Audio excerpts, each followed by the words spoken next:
Dalam hadis ini, Rasulullah SAW menjelaskan bahwa barang siapa yang taat kepada beliau, maka dia taat terhadap Allah Subhanahu wa Ta'ala. Sebaliknya, barang siapa yang berbuat maksiat kepada beliau, maka dia telah berbuat maksiat kepada Allah Subhanahu wa Ta'ala.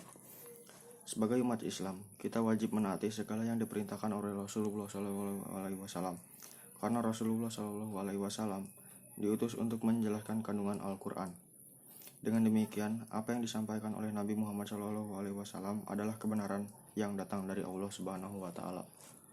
Oleh karena itu, jika kita menaati perintah Rasulullah sama dengan menaati perintah Allah. Begitupun jika sebaliknya. Dalam hal ini, bukan berarti kedudukan Allah berada di bawah kedudukan Rasulullah SAW.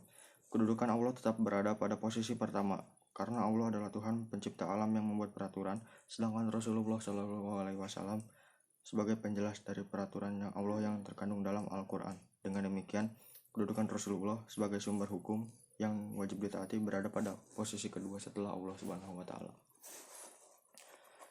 Pada hadis di atas terdapat kata amir yang artinya pemimpin. Para mufassirin mengartikan kata amir dengan dua klasifikasi, yaitu 1. Kata amir adalah pemimpin agama atau yang disebut dengan ulama. Ulama adalah penerus dakwah dan perjuangan ajaran Nabi. Ketika Nabi wafat, maka para ulama yang meneruskan dakwah Islam dan menyampaikannya kepada manusia. Hak dan batil akan terus disampaikan tanpa putus. Halal dan haram akan terus disampaikan. Dengan demikian, setiap orang yang beriman harus taat pada para ulama karena mereka menyampaikan apa yang disampaikan Rasulullah SAW. 2. Kata amir ditafsirkan oleh sebagian ulama sebagai pemimpin yang menjalankan ajaran-ajaran yang dibawa oleh Nabi Muhammad SAW. Pemimpin seperti ini adalah pemimpin yang adil dan bijaksana.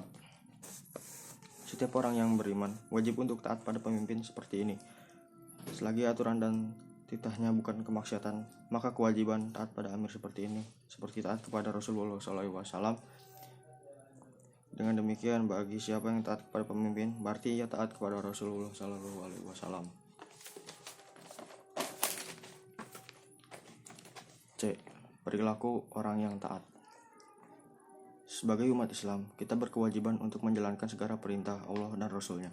Dengan menjalankan perintah Allah dan Rasulnya dan meninggalkan segala larangannya, kita termasuk golongan yang bertakwa.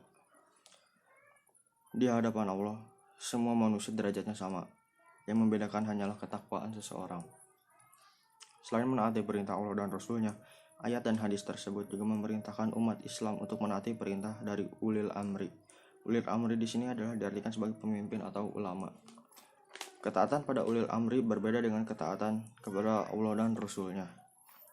Karena segala sesuatu yang datangnya dari Allah dan Rasulnya merupakan sesuatu yang pasti kebenarannya dan mendatangkan manfaat untuk kita.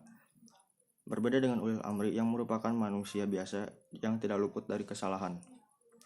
Jika perintahnya bertentangan dengan Al-Quran dan hadis, maka kita meninggalkannya, bahkan kita wajib menentangnya.